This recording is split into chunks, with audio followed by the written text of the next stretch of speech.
Hello friends. तो आज हम लोग सीखने वाले हैं सॉम सब्जेक्ट का न्यू चैप्टर चालू कर रहे हैं। आज हम लोग है ना simple stresses and strain first chapter है ये। तो फर्स्ट चैप्टर का फर्स्ट प्रॉब्लम देखेंगे हम लोग। ये चैप्टर थोड़ा सा बड़ा चैप्टर है ना, इसमें नंबर ऑफ टाइप्स है। तो फर्स्ट टाइप का फर्स्ट प्रॉब्लम देखने वाले हम लोग आज है ना। तो एकदम बेसिक जो टाइप है, तो यहाँ पे पहले हम लोग देखते थे कुछ फॉर्मूलेज है।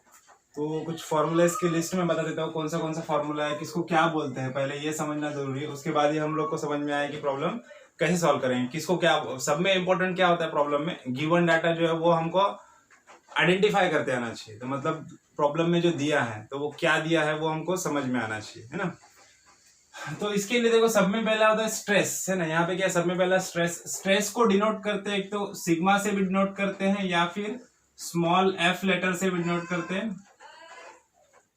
स्ट्रेस इज इक्वल टू क्या होता है, P upon A, where P क्या होता है, P is externally applied load. कोई भी रॉड हो या बार हो, उसके ऊपर जो लोड अप्लाई किया है वो एक्सटर्नल लोड, वो है P। और A क्या होता है, A is a cross sectional area, है ना। अभी सपोज एग्जांपल लेते हैं, कोई ये ऐसा एक रॉड है जो सर्कुलर रॉड है।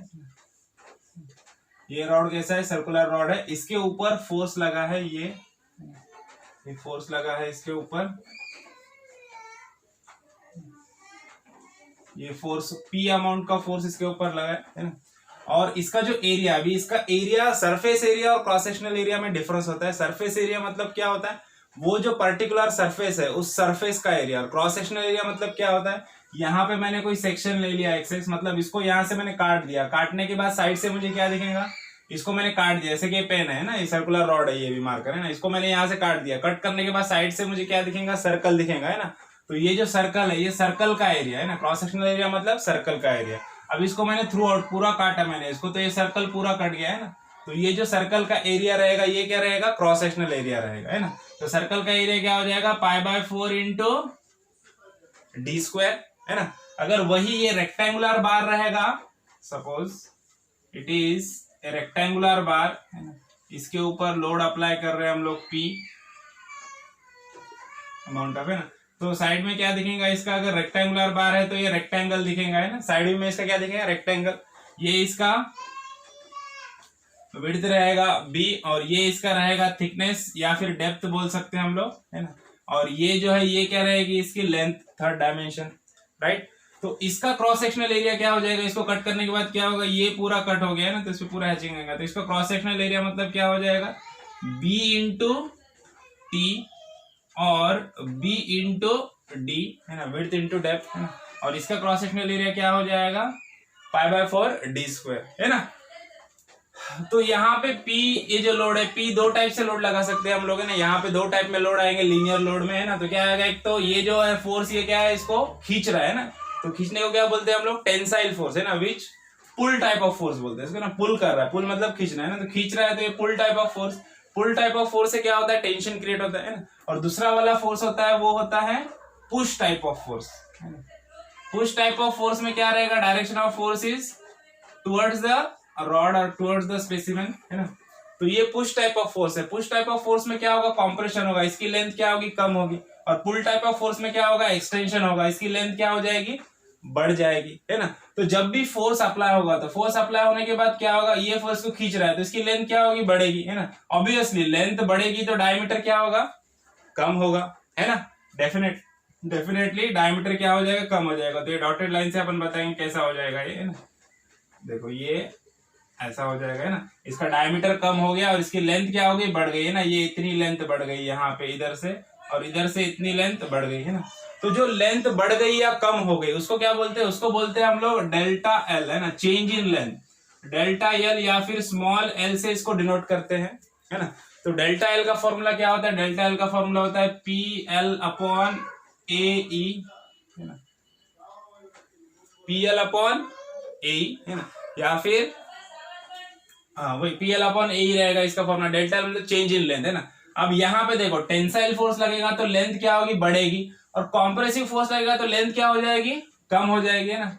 अब लेंथ कम होगी तो ऑब्वियसली क्या हो जाएगा, डायमीटर बढ़ जाएगा, है ना।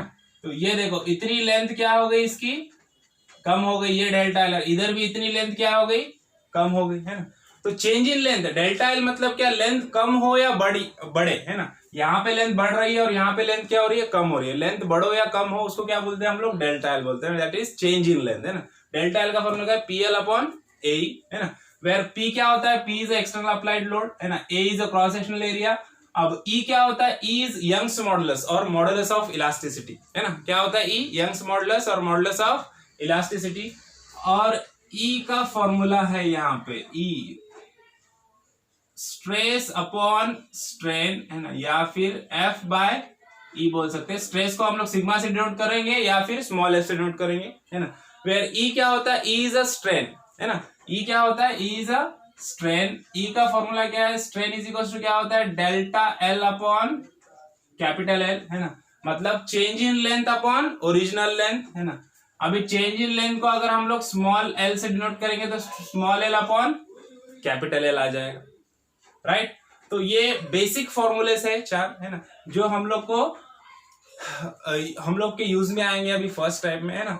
तो अब स्टार्ट करते हैं हम लोग, प्रॉब्लम नंबर 1 स्टार्ट करते हैं ना। तो ये फॉर्मूले हम लोगों ने देख लिए। यहाँ पे स्ट्रेस क्या होता है, स्ट्रेन क्या होता है। स्ट्रेस मतलब क्या होता है, देखो कोई भी बॉडी पे जब फोर्स अप्लाई होगा तो उसमें क्या होगा, टेंशन क्रिएट होगा, है ना। टेंशन क्रिएट होगा तो उसके जो मॉलिक्यूलर स्ट्रक्चर है वो चेंज होता है ना। तो उसके जो अंदर की जो इंटरनल रेजिस्टिव फोर्सेस है वो क्या करते हैं, उस फोर्स को रेजिस्ट करते हैं, है ना। अब जब वो फोर्स की जो रेजिस्टिव कैपेबिलिटी है उससे ज्यादा फोर्स लगेगा तो उसके अंदर क्या होगा, इंटरनल क्रैक्स क्रिएट होंगे और उसका डिफॉर्मेशन होना चालू हो जाएगा, है ना। तो जो इंटरनल रेजिस्टिव फोर्सेस होते हैं, तो स्ट्रेस का बेसिक डेफिनेशन क्या था, internal resistive force to the deformation per unit cross sectional area, that is stress, है ना। तो उसका फॉर्मूला क्या होता है स्ट्रेस का, पी अपॉन ए, है ना। डेल्टा एल यानी change in length, delta L या फिर स्मॉल एल को चेंज इन लेंथ बोलते हैं, पीएल अपॉन ए, है ना। E is a Young's modulus, stress upon strain. Stress को हम लोग स्मॉल एफ से भी डिनोट करते हैं ना। स्ट्रेन क्या होता है, डेल्टा एल बाय लिया, change in length bye original length, है ना। अब इसके साथ साथ आगे आगे और फॉर्मूले जुड़ते जाएंगे। ये बेसिक फॉर्मूले, एकदम बेसिक वाले फॉर्मूले, है ना। तो अब प्रॉब्लम की तरफ बढ़ते हैं हम लोग, देखते हैं। फर्स्ट प्रॉब्लम है हमारा, देखो एकदम बेसिक प्रॉब्लम नहीं है पहला वाला। क्या बोल रहा है, स्टील रॉड, प्रॉब्लम का स्टेटमेंट दिया है। प्रॉब्लम का स्टेटमेंट मैं डिस्क्रिप्शन में डाल दूंगा, डिस्क्रिप्शन में पढ़ लेना प्रॉब्लम, यहाँ पे भी मैं पढ़ रहा हूँ। देखो क्या बोल रहा है, steel rod of 25 mm diameter and 3.5 metre long is subjected to an axial pull of 22 kilonewton, है ना। तो क्या है, एक स्टील का रॉड है। कैसा है रॉड, उसका डायमीटर दिया है, क्या दिया है, 25 mm डायमीटर दिया। डायमीटर दिया मतलब रॉड कैसा है, सर्कुलर रॉड है ना। तो एक यहाँ पे डायग्राम बना दो छोटी सी, है ना। ये सर्कुलर रॉड है, यहाँ पे कैसे टाइप का फोर्स है बोल रहा है, वो पुल, है ना।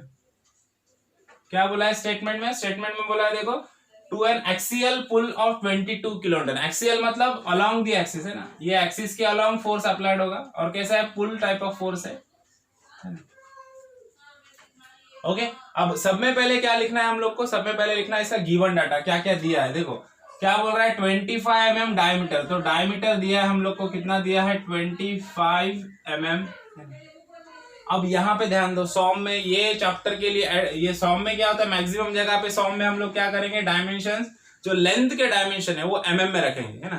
और जो फोर्स है उसको किस में रखेंगे, उसको न्यूटन में रखेंगे, है ना। तो न्यूटन और mm ये ध्यान में रखो, न्यूटन और mm में हम लोग क्वांटिटीज को रखने वाले हैं, राइट। तो देखो डायमीटर दिया हम लोग को 25 mm, उसके बाद क्या बोल रहा है, एंड 3.5 मीटर लॉन्ग, है ना। तो लॉन्ग मतलब इसका लेंथ दे दिया, ये वाला जो लेंथ है ये लेंथ दे दिया है, कैपिटल एल कितना दिया है, 3.5 मीटर लॉन्ग। यहाँ पे लिख देते हैं हम लोग 3.5 मीटर है। हमको किसमें चाहिए, हमको mm में चाहिए, है ना। तो 3.5 को क्या कर दो, 1000 से मल्टीप्लाई कर दो, या फिर 3.5 इंटू 10⁻³ है ना। तो कितना आ जाएगा, 3500 mm। एल मिल गया। उसके बाद क्या बोला, subjected to an axial pull of 22 kilonewton, है ना। मतलब P की वैल्यू दिया, एक्सियल फोर्स जो है P कितना है, पुल कितना है, 22 किलो न्यूटन। हमको किस में चाहिए, जैसे मैंने बताया mm और न्यूटन में चाहिए हर चीज, है ना। तो यहाँ पे किस में, किलो न्यूटन है, तो इसको न्यूटन में कर दो। देखो कैसे करेंगे, 22 इंटू 10⁻³ न्यूटन आ जाएगा, या फिर 22 के आगे क्या करना है, 30 लगा दो, है ना, कोई भी चीज इसको।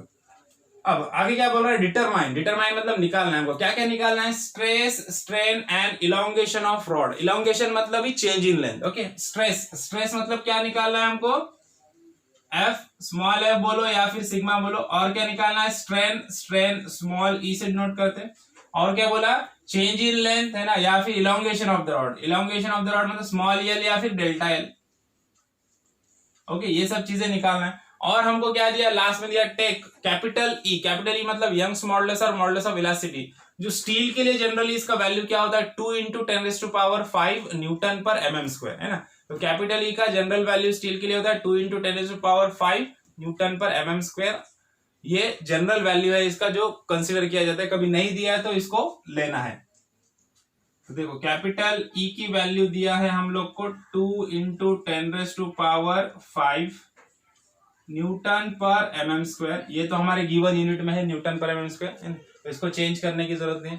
तो चलो अभी हम लोग को स्ट्रेस स्ट्रेन और एल निकालना है ना, तो स्ट्रेस निकालना है, सब में पहले स्ट्रेस का फॉर्मूला हम लोग को पता है, स्ट्रेस इज इक्वल टू क्या होता है, P अपॉन ए, है ना, तो यहाँ पे ए की वैल्यू निकाल लेंगे हम लोग, एरिया सर्कुलर रॉड है, डायमीटर दिया है ना, तो क्रॉस सेक्शनल एरिया का फॉर्मूला क्या हो जाएगा, π/4 × d स्क्वायर, है ना, तो देखो π/4 अपॉन d कितना है, डायमीटर है 25 का स्क्वायर, है ना, तो यहां से हम लोग को एरिया मिल जाएगा, है ना,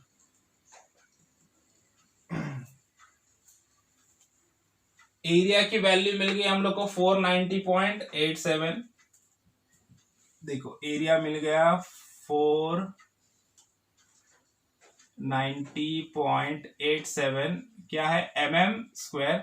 अब ये दोनों की वैल्यू यहां पे पुट कर दो, P है हमारा 22 × 10⁵ न्यूटन में, और ये है 490.87 mm स्क्वायर में, तो यहां से हम लोग को स्ट्रेस मिल जाएगा, है ना, स्ट्रेस कितना आ गया, स्ट्रेस की वैल्यू मिल गया हमको 44.818, है ना, 44.818 का यूनिट क्या है, न्यूटन पर mm स्क्वायर। देखो स्ट्रेस का फॉर्मूला क्या है, स्ट्रेस का फॉर्मूला है P अपॉन ए, P रहता है न्यूटन में और एरिया किसमें, mm स्क्वायर में, तो इसका यूनिट बन गया न्यूटन पर mm स्क्वायर, राइट। अब स्ट्रेस मिल गया, वैसे हम लोग को स्ट्रेन निकालना है, स्ट्रेन, स्ट्रेन का फॉर्मूला क्या है, स्ट्रेन का फॉर्मूला है डेल्टा L/L या फिर small l upon capital L, small l मतलब चेंज इन लेंथ, है ना, चेंज इन लेंथ कितना दिया है, अपने को दिया है क्या चेंज इन लेंथ, नहीं, चेंज इन लेंथ हम लोग को भी निकालना है, तो चेंज इन लेंथ कैसा निकालेंगे, कैपिटल E दिया है अपने को, है ना, अपने पास P है, अपने पास A है ना, तो ये फॉर्मूला हम लोग यूज कर सकते हैं चेंज इन लेंथ का, PL अपॉन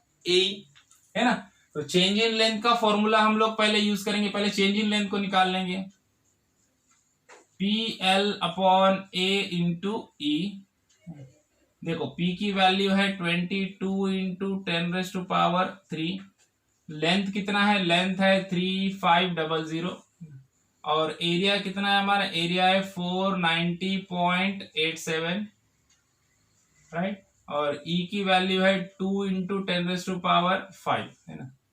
अभी देखो कभी भी याद रखो, जब भी ये 2 × 10⁵ वगैरह ऐसे 10⁻ की जब भी वैल्यू आप पुट कर रहे हो तो उसको ब्रैकेट में लेना है ना, क्यों, क्योंकि कैल्शियम में क्या होता है, वो 10⁻5 नीचे आ जाता है, तो क्या हो जाएगा, कैलकुलेशन तुम्हारा पूरा बिगड़ जाएगा, है ना, तो इसके लिए कैल्शियम में प्रॉपरली ब्रैकेट्स पुट करना है, तब कैलकुलेशन बराबर आएगा।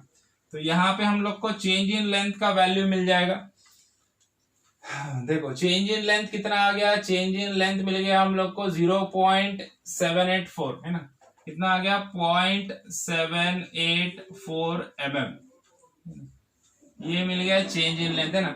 अभी देखो क्या है, पुल टाइप ऑफ रॉड है और आंसर कैसा है, प्लस में आया है ना, तो पुल करेगा मतलब क्या होगा, ये लेंथ क्या होने वाली है, इंक्रीज होने वाली है ना, तो यहाँ पे आगे क्या लिख देने का, आगे इसके आगे लिख देना है इंक्रीज्ड, है ना, क्या लिख देना, इंक्रीज, मतलब 0.784 mm का लेंथ क्या हो गया, इंक्रीज हो गया। 22 किलोन्यूटन का फोर्स हम लोगों ने लगाया 25 mm के रॉड पे जो 3.5 मीटर लॉन्ग है, तब उसके लेंथ में कितना इंक्रीज हो गया, उसके लेंथ में 0.784 mm इंक्रीज हो गया, है ना।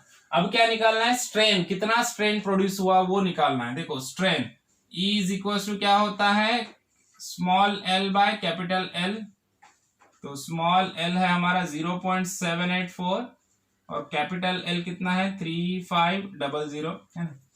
तो इसका आंसर मिल जाएगा हम लोग को स्ट्रेन का कितना मिला 2.24 इंटू 10⁻⁻⁴, है ना। अब देखो इसका यूनिट क्या होता है, इसका यूनिट होता ही नहीं है कुछ, क्यों, क्योंकि देखो इसका फॉर्मूला क्या है, डेल्टा एल का सॉरी स्ट्रेन का फॉर्मूला क्या है, देखो change in length bye original length. Change in length भी रहेगी हमारी mm में और ओरिजिनल लेंथ भी है हमारी mm में, तो mm क्या हो गया, कैंसिल हो गया, तो कोई यूनिट बचा क्या, नहीं बचा। तो इसके लिए स्ट्रेन को कोई यूनिट नहीं होता, स्ट्रेन का वैल्यू कभी भी 10⁻³ -4 में आएगा, है ना, एकदम छोटा वैल्यू आएगा, 0.00 में आएगा या फिर 10⁻³ -4 में आएगा, राइट। तो देखो तीनों वैल्यू हम लोग को मिल गए जो हमको पूछा था। समझ में आया प्रॉब्लम? तो मिलते हैं नेक्स्ट प्रॉब्लम में, तब तक के लिए थैंक यू, बाय बाय।